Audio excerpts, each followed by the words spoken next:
बिस्मिल्लाहिर्रहमानिर्रहीम। Welcome to study groomers. आज का जो हमारा टॉपिक है वो है biology and its branches. Topic का नेम है हमारे पास बायोलॉजी एंड इट्स ब्रांचेस। इसमें हम बायोलॉजी की डिफ़ाइन को डिस्कस करेंगे और इसकी ब्रांचेस को डिस्कस करेंगे। सबसे पहले हम इसकी डिफ़ाइन को देख लेते हैं।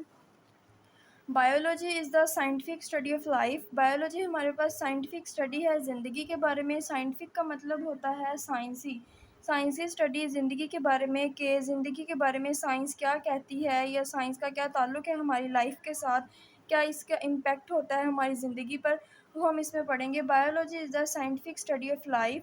The word biology is derived from two Greek word. जो वर्ड बायोलॉजी है, बायोलॉजी जो वर्ड है वो डिराइव्ड किया गया है दो ग्रीक वर्ड से। ग्रीक का मतलब होता है यूनानी। दो यूनानी अल्फाजों से ये वर्ड जो है वो डिराइव्ड किया गया है। पहला वर्ड जो है इसका वो है BIOS. BIOS mean life. Life मतलब ज़िंदगी। बायोस का मतलब होता है लाइफ और लाइफ का मतलब है ज़िंदगी। Logos mean study. Logos mean study. Study का मतलब होता है कि किसी भी चीज़ पे रिसर्च करना, किसी भी चीज़ के बारे में इंफॉर्मेशन हासिल करना, उसको पढ़ना। तो ये हमारे पास बायोलॉजी की डिफ़ाइन थी।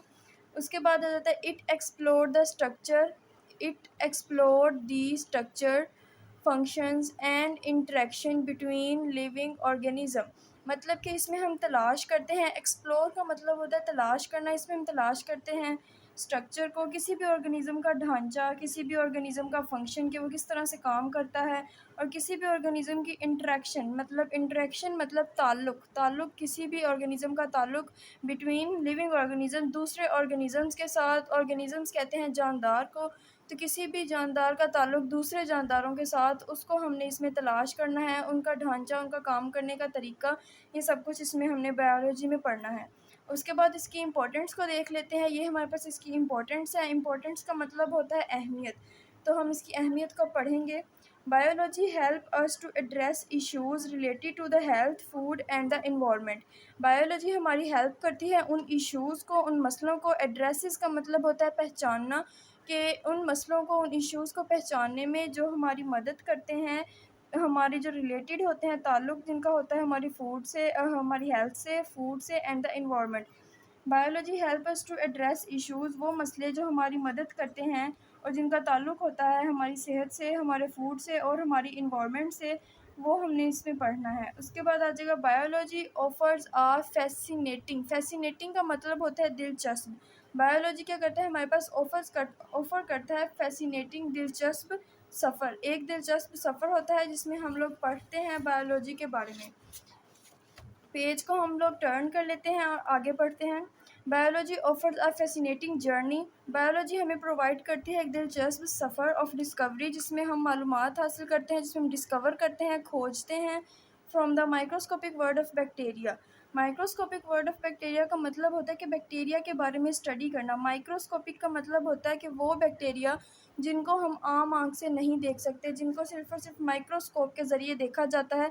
ऐसे बैक्टीरिया जिनको माइक्रोस्कोप के ज़रिए देखा जाता है वो होते हैं microscopic word of bacteria. To the vast ecosystem of our planet. Vast ecosystem से क्या मुराद होता है? अब वास्ट इकोसिस्टम होता है कि एक कम्प्लेक्स नेटवर्क। कम्प्लेक्स नेटवर्क किसी भी लिविंग ऑर्गेनिज्म। कम्प्लेक्स का मतलब होता है पेचीदा, मतलब कि किसी भी लिविंग ऑर्गेनिज्म का जो नेटवर्क है, लिविंग ऑर्गेनिज्म का नेटवर्क। इधर बात हो रही है लिविंग ऑर्गेनिज्म की, नॉन लिविंग की बात नहीं हो रही। वास्ट इकोसिस्टम में लिविंग ऑर्गेनिज्म की बात हो रही है। उनका कम्प्लेक्स नेटवर्क हमारे प्लैनेट के अंदर, मतलब कि हमारे सियारे के अंदर जो लिविंग ऑर्गेनिजम्स मौजूद हैं, उनका जो नेटवर्क है उसके बारे में जो है वो बताया गया है। उसके बाद हम देख लेंगे इसकी मेजर फील्ड्स ऑफ बायोलॉजी। ये हमारे पास है major field of biology. Major field of biology, इसमें हमारे पास इसकी 3 मेजर फील्ड हैं। सबसे पहले हमारे पास है ज़ूलॉजी। ज़ूलॉजी का मतलब होता है इल्मुल हैवानात। इल्मुल हैवानात, हैवानात का मतलब होता है जानदार, ठीक है। हैवानात का मतलब होता है जानवर। तो ज़ूलॉजी का मतलब होता है, ज़ूलॉजी ज़ू का मतलब होता है चिड़ियाघर। अब चिड़ियाघर में हमारे पास जैसे जानदार आ जाते हैं, हाथी हो गया, शेर हो गया, चीता हो गया, इस तरह हमारे पास जानवर ज़ू के अंदर जो जानवर मौजूद होते हैं। और लॉजी का मतलब होता है स्टडी। ज़ू का मतलब हमारे पास चिड़ियाघर, जानदार वगैरह जो होते हैं, और लॉजी का मतलब होता है स्टडी। मतलब कि इसमें हमने सिर्फ़ और सिर्फ जानदारों को स्टडी करना है, एनिमल्स को स्टडी करना है। इल्मुल हैवानात, हैवानात का मतलब भी एनिमल्स होता है। तो ज़ूलॉजी का मतलब आपको समझ आ गया होगा। इसकी डिफ़ाइन को देख लेते हैं। It is the study of the animals. ये हमारे पास स्टडी है एनिमल्स की, ठीक है। एनिमल्स की हमारे पास स्टडी है जिसमें इंक्लूड है, शामिल है देयर स्ट्रक्चर्स, इनका structure, function and the behaviour and diversity. इसमें एनिमल्स को हम स्टडी करते हैं। It is the study of animals. इसमें एनिमल्स को स्टडी करते हैं जिसमें शामिल है एनिमल्स का किसी भी लिविंग ऑर्गेनिज्म का स्ट्रक्चर, उनका ढांचा, उनका फंक्शन, उनका काम करना और बिहेवियर कि वो उनका किस तरह से बिहेव करते हैं, सलूक क्या है उनका, ठीक है। एंड देयर डाइवर्सिटी और वैरायटी, और उनकी वैरायटी क्या है। मतलब कि ज़ूलॉजी में सिर्फ़ और सिर्फ हमने एनिमल्स को स्टडी करना है कि एनिमल्स का स्ट्रक्चर क्या है, उनका फंक्शन क्या है, वो किस तरह से परफॉर्म करते हैं, उनका बिहेवियर क्या है एनवायरनमेंट में, वो किस तरह का बिहेवियर शो कर रहे हैं, उनकी डाइवर्सिटी और वैरायटी क्या है। मतलब कि किस तरह के एनिमल्स हैं हमारे इन्वायरमेंट में, वो हमने स्टडी करना है ज़ूलॉजी के अंदर। सेकंड इसकी जो टर्म है वो है बोटैनी। बोटैनी का मतलब होता है जड़ी बूटियाँ, ठीक है। बोटैनी का मतलब है इल्मुल नबातात। जैसे हमने ऊपर ज़ूलॉजी को देखा, ज़ूलॉजी को हम इल्मुल हैवानात कह रहे थे, तो बोटैनी का मतलब होता है इल्मुल नबातात। नबातात का मतलब होता है पौधे, ठीक है। नबातात का मतलब है पौधे, बोटैनी का मतलब है जड़ी बूटियाँ। तो इसमें हमने सिर्फ़ और सिर्फ प्लांट्स को स्टडी करना है। जड़ी बूटियाँ वगैरह होती हैं जिनसे हमारे ड्रग्स वगैरह, काफ़ी सारी मेडिसिन्स भी तैयार की जाती हैं, उनको हमने इसमें स्टडी करना है। बॉटनी की डिफाइन देख लेते हैं। It is the study of plants.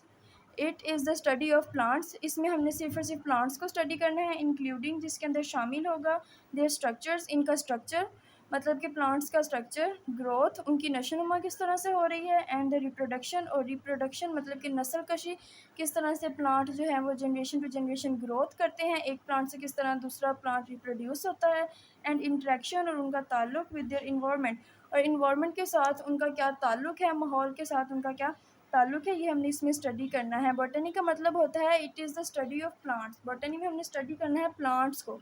Botany का मतलब है जड़ी बूटियाँ। जड़ी बूटियाँ जब आप लोग इसको, आपको बॉटनी का मतलब पता चल जाएगा ना कि जड़ी बूटियाँ, इसका मतलब है आपको आगे नेक्स्ट समझ आती जाएगी कि इसमें हमने सिर्फ और सिर्फ प्लांट्स को स्टडी करना है, उनके स्ट्रक्चर्स को, उनकी ग्रोथ को, रिप्रोडक्शन को, इंट्रैक्शन को और इन्वायरमेंट, मतलब कि प्लांट्स का जो ताल्लुक़ है इन्वायरमेंट के साथ, हमारे माहौल के साथ, और उनका जो है रिप्रोडक्शन है, नस्ल कशी है और ग्रोथ वगैरह, सारा कुछ हमने इसमें डिस्कस करना है डिटेल से। अभी सिर्फ हमने इसकी डिफ़ाइन को डिस्कस किया है। उसके बाद इसकी थर्ड टर्म है वो है माइक्रोबायोलॉजी। माइक्रो का मतलब होता है छोटे, माइक्रो का मतलब है छोटे, बायो का मतलब होता है लाइफ यानी कि ज़िंदगी, लिविंग ऑर्गेनिजम्स की, और लॉजी का मतलब होता है स्टडी। मतलब कि हमने इसमें छोटे जानदारों की स्टडी करना है, जैसे कि माइक्रो ऑर्गेनिज़म, वो ऑर्गेनिज़म जिनको हम नहीं देख सकते, सिंपल कैमरे से या सिंपल माइक्रोस्कोप से हम जिनको नहीं देख सकते, वो ऑर्गेनिज़म जिनको सिर्फ़ और सिर्फ माइक्रोस्कोप के ज़रिए से देखा जाता है, उनको कहा जाता है माइक्रोबायोलॉजी। अब सबसे पहले हम इसमें पढ़ लेते हैं माइक्रो ऑर्गेनिज़म्स के बारे में। माइक्रो ऑर्गेनिज़म्स, छोटे जानदार। माइक्रो का मतलब होता है छोटे, ऑर्गेनिज़म्स का मतलब होता है जानदार। माइक्रो का मतलब छोटे, ऑर्गेनिज़म्स का मतलब जानदार, such as bacteria. Micro organism मिसाल के तौर पर सच एज़ बैक्टीरिया, जिस तरह से बैक्टीरिया है, एंड माइक्रोस्कोपिक फंजाई, और माइक्रोस्कोपिक फंजाई। अब बैक्टीरिया का आप लोगों को कंसेप्ट दे दूं कि बैक्टीरिया आखिर होता क्या है। बैक्टीरिया भी एक लिविंग ऑर्गेनिज़म है और ये माइक्रो लिविंग ऑर्गेनिज़म है। बैक्टीरिया एक माइक्रो लिविंग ऑर्गेनिज़म है जो हर जगह पाया जाता है, जिस तरह से हवा, पानी या मिट्टी वगैरह में भी पाया जाता है। कुछ बैक्टीरिया ऐसे होते हैं जो ह्यूमन बॉडी में भी पाए जाते हैं, जो हमारी मदद करते हैं काफ़ी सारी डिजीज़ के अगेंस्ट लड़ने में, हमारी मदद करते हैं, हमारे इम्यून सिस्टम को जो है वो उनको प्रोटेक्ट करते हैं मुख्तलिफ डिजीज़ से कुछ बैक्टीरिया। और माइक्रोस्कोपिक फंजाई वो फंजाई होती है माइक्रोस्कोपिक। अब फंजाई का तो आपको पता ही होगा, फंजाई सिंपल फंजाई जो होती है, लेकिन माइक्रोस्कोपिक फंजाई क्यों बोला गया इधर। माइक्रोस्कोपिक का मतलब है वो फंजाई जिसको सिर्फ और सिर्फ माइक्रोस्कोप के ज़रिए से देखा जा सकता है। मतलब कि इतनी स्मॉल होती है ये फंजाई कि इसको सिर्फ और सिर्फ हम माइक्रोस्कोप के ज़रिए देख सकते हैं, वैसे इसको नहीं देखा जा सकता। इस कॉल्ड माइक्रोबायोलॉजी। माइक्रोबायोलॉजी वो होती है जिसके अंदर हम सिर्फ और सिर्फ माइक्रो ऑर्गेनिज़म्स को यानी कि छोटे जानदार को स्टडी करते हैं। For example bacteria, fungi, protozoa, algae वगैरह भी इसमें इसकी मिसाल में, इसकी एग्जांपल्स में आ जाता है। इट इंक्लूड द स्ट्रक्चर, इसमें शामिल है इसका, it include the study of the structure, इसमें शामिल है स्ट्रक्चर की स्टडी, कि इसके स्ट्रक्चर के बारे में, इसके ढांचे के बारे में पढ़ना है, इसके फंक्शन के बारे में कि वो किस तरह से माइक्रो ऑर्गेनिज़म जो है माइक्रोबायोलॉजी में किस तरह से वर्क करते हैं। हैबिटेट, इनका मस्कन क्या होता है। हैबिटेट का मतलब होता है मस्कन। तो मस्कन वो जगह होती है जहाँ पे जानदार इकट्ठे होकर रहते हैं किसी ग्रोह के शक्ल में, उसको मस्कन कहते हैं। And the reproduction of the micro organism. Reproduction मतलब ह्यूमन रिप्रोडक्शन। इधर हमारे पास जानदार माइक्रोबायोलॉजी के बारे में पढ़ रहे हैं, इधर ह्यूमन की रिप्रोडक्शन के बारे में बता रहे हैं कि रिप्रोडक्शन किस तरह से होती है माइक्रो ऑर्गेनिजम्स की, एंड देयर इम्पैक्ट, और उनका असर क्या होता है। इम्पैक्ट का मतलब होता है असर, असरअंदाज होना ऑन किसके ऊपर, हेल्थ के ऊपर, एंड इन्वायरमेंट, और इन्वायरमेंट के ऊपर। हेल्थ यानी सेहत, एंड इन्वायरमेंट और माहौल के ऊपर, मतलब कि किस तरह से असरअंदाज होते हैं, किस तरह से इनका क्या असर होता है हमारी हेल्थ पे और हमारी इन्वायरमेंट में। ये हमने इसकी मेजर फील्ड जो थी बायोलॉजी की वो डिस्कस कर ली हैं। अब हम इसकी ब्रांचेस की तरफ जाएंगे। ब्रांचेस ऑफ बायोलॉजी, ब्रांचेस का मतलब होता है शाखें। ब्रांचेस ऑफ बायोलॉजी, इसमें हम इसकी मुख्तलिफ ब्रांचेस को पढ़ेंगे, जिसमें हम इनको आगे डिटेल में भी पढ़ेंगे। अभी सिर्फ हम इसके डिफाइंस को देख रहे हैं। Branches of biology, biology is divided to different branches. Biology को मुख्तलिफ ब्रांचेस में जो है वो डिवाइड किया गया है। एक दो ब्रांचेस की बात नहीं हो रही, इधर पूरी 15 ब्रांचेस हैं जिनको बायोलॉजी को जिस पे डिवाइड किया गया है। पूरी 15 ब्रांचेस पे हम एक एक को इंशाल्लाह डिटेल से डिस्कस भी करेंगे। मॉर्फोलॉजी क्या होता है हमारे पास, पहली ब्रांच है इसकी morphology. Morphology is the study of form and structure. Morphology का मतलब होता है कि हम किसी भी जानदार की शक्ल या उसका ढांचा, उसके बारे में हम इसको स्टडी करेंगे। Morphology is the study of form and structure of organism, मतलब जानदार के शक्ल के बारे में, उसके ढांचे के बारे में हम इसमें स्टडी करेंगे। Morphology study the outward appearance. Outward यानी कि बाहरी, अपीयरेंस मतलब कि बाहर से वो किस तरह से नज़र आता है, उसका क्या स्ट्रक्चर है बाहर से, उसके बारे में। एंड उसकी shape, colour and pattern. Shape मतलब शक्ल, कलर उसका रंग, और पैटर्न किस पैटर्न से उसको तरतीब दिया गया है, किस तरह से उसको अरेंज किया गया है, किस तरह से उसकी अरेंजमेंट की गई है उसको।